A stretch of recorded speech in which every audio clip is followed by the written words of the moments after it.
Oi pessoal, tudo bem? Meu nome é Matheus Henrique, do canal Autocrítica da Direita. Peço que se inscrevam no meu canal, assistam aos outros vídeos. Peço que, se os vídeos ficarem longos, eu recomendo que acelerem para 1.5 ou 1.75 vezes, que fica mais rápido e ainda dá para entender. O tema de hoje vai ser diferente do que eu abordo na maioria dos vídeos, porque vai ser sobre o início do estudo das ciências humanas necessário para fazer as análises que eu fiz ao longo dos outros vídeos. Como que é o princípio dos estudos que você precisa fazer para entender o que está acontecendo nas questões que envolvem qualquer coisa que é abarcado pelas chamadas humanidades, né? Aí o que é abarcado pelas chamadas humanidades é filosofia, história, geografia, política, né, ciência política. Tudo isso aí não tem uma finalidade por si mesma. Então, mas mesmo assim é extremamente importante. Porque vamos supor que você admita que é uma coisa que no Brasil tem muito forte como resquício da mentalidade positivista, né? Meio que uma cópia deformada aí da mentalidade positivista, é a ideia de que as exatas são mais importantes que as humanas, que existe uma dualidade de humanas e exatas, e que as exatas são mais importantes porque são mais seguras, mais rígidas. E até certo ponto, isso é verdade mesmo. Porque nas ciências humanas você pode chegar e falar um monte de besteira, uma teoria sociológica ou filosófica e tal, falando um monte de besteira, e aquilo não vai ter nenhum padrão para dizer se está certo ou está errado. Aquilo pode ser que alguém ache que está certo de alguma forma, porque as humanas é mais ou menos o mesmo processo criativo de uma obra de arte, né? Você pode criar uma obra de arte que até existem os parâmetros, existem, por exemplo, fazer um desenho realista, existem critérios para ver se aquele desenho é realista ou não. Mas são critérios que não são obrigatórios para todo mundo, que você é obrigado a fazer um desenho realista. Se você quiser fazer uma obra igual ao desenho de criança, igual às obras da arte contemporânea, nada impede que meia dúzia de pessoas, críticos de alto gabarito, achem que aquilo ali é extraordinariamente importante e digam que é importante. Então não tem um critério fixo que vai dizer o que está certo e o que está errado. E nas ciências exatas existe isso muito forte. Esse critério fixo não tem como você sair daquele parâmetro que foi colocado ali. Por isso que as pessoas têm mais segurança nas exatas. Agora acontece o seguinte: o fato de uma coisa ser mais segura e tem um critério mais sólido para definir o que é certo, não quer dizer que aquilo seja mais importante. E como, se eu não me engano, o próprio Aristóteles fala no início da metafísica, é o contrário. Aquilo que é feito com um propósito definido, que é feito para algum meio, para se obter algum meio para encontrar, para fazer alguma coisa, é menos importante do que aquilo que não serve para nada. Aquilo que não serve para nada é porque não é um meio para nada, é um fim em si mesmo. E o conhecimento de como funcionam as leis da natureza, o conhecimento de como funciona o universo é um fim em si mesmo. Então ele não é um meio para chegar a alguma coisa. E as humanas são as bases para esse conhecimento. Porque o que eu percebo é que tentaram deslocar da filosofia tradicional, da dialética, para a ciência as respostas sobre os grandes problemas ali que envolvem as ciências humanas. Mas essa transferência não foi bem sucedida até hoje e eu acho também que não vai ser. Porque a ciência, justamente por causa da precisão, da firmeza ali de propósito das ciências exatas, naquele objeto que elas estão estudando, não pode ser usado para as investigações sobre as ciências humanas, precisamente porque o que torna essa rigidez maior é porque é um objeto muito pequeno que elas estão analisando. Você analisar só a parte quantitativa dos fenômenos físicos é uma abrangência muito pequena. E para você responder as questões mais amplas das ciências humanas, que estão sempre permeando as discussões da inteligência do ser humano, sendo o ser humano pronto para responder isso ou não, elas estão sempre presentes. Para você responder essas questões, você precisa de uma forma mais abrangente de investigação que possa abarcar a infinidade de conhecimentos diferentes, pensamentos e opiniões diferentes que possam existir na mente humana. Então, a única forma que você consegue dar um mínimo de rigor para abarcar essa quantidade virtualmente infinita de informação é através do confronto dialético de hipóteses. Então, por isso que no final das contas, todos aqueles construções teóricas, aquelas construções teóricas que são feitas nas ciências exatas, na verdade são parte de uma dialética maior que tem que ser integradas em um conjunto dialético maior para entender o universo, colocando esses problemas ali das humanidades. Uma frase que eu acho que exemplifica isso aqui muito bem é do Marcial Conte Júnior, que traduziu o livro do Napoleon Hill chamado Mais Esperto que o Diabo. E no final desse livro do Napoleon Hill, esse Marcial Conte Júnior traz aqui, fez o epílogo do livro e ele traz uma consideração que eu acho muito interessante nessa discussão sobre a importância das ciências humanas. Então, ele fala que com toda a tecnologia que hoje nos rodeia, permanecemos basicamente com os mesmos questionamentos do passado. Quem somos? De onde viemos? O que estamos fazendo aqui? Para onde vamos?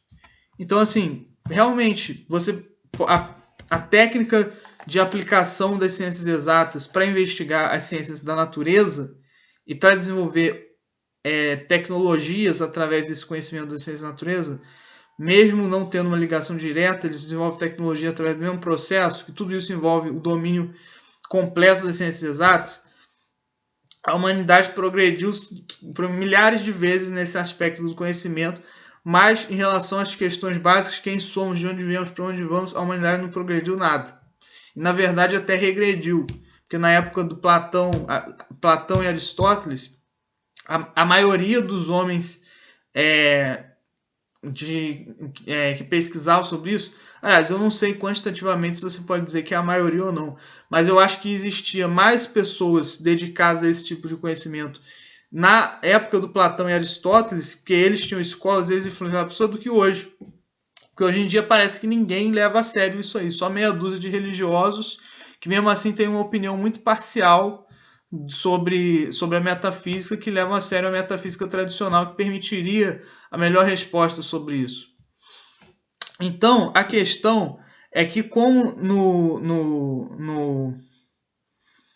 na Idade Média a metafísica medieval permitia discussões que hoje parecem ridículas, parecem fantasmagóricas e que não tem uma resposta objetiva, os caras ali do mainstream da filosofia hoje em dia abandonaram as categorias de pensamento da filosofia medieval. Mas, na verdade, o pensamento que eles deveriam fazer deveria ser justamente o contrário. Alguns têm preconceito com a filosofia medieval por causa da Inquisição, mas seria a mesma coisa que você ter preconceito com o iluminismo e com a filosofia pós-iluminista, derivada do iluminismo, por causa do Holocausto, por causa do grande salto para diante da China e tudo mais. Porque, mas não tem nada a ver, porque o governo chinês e o governo da Alemanha nazista não estudavam a mesma filosofia que os outros caras da filosofia contemporânea, então não tem nada a ver, não tem influência nenhuma. Então também quem garante que tem alguma influência da filosofia escolástica com a Inquisição? Não tinha influência nenhuma. Se tivesse, o pessoal não faria tanta merda. Então o que acontece?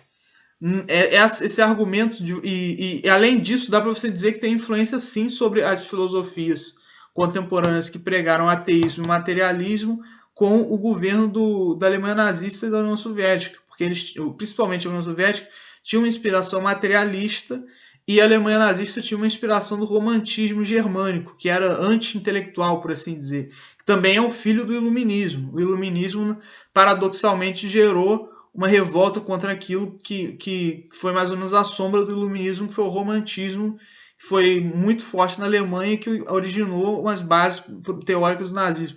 Então, mas essas discussões fantasmagóricas, essas discussões absurdas aí sobre o sexo dos anjos geraram a Inquisição, geraram as cruzadas, que não sei o quê. Então, muito bem, então a filosofia contemporânea também gerou o Holocausto, o Holodomor, o grande salto para diante.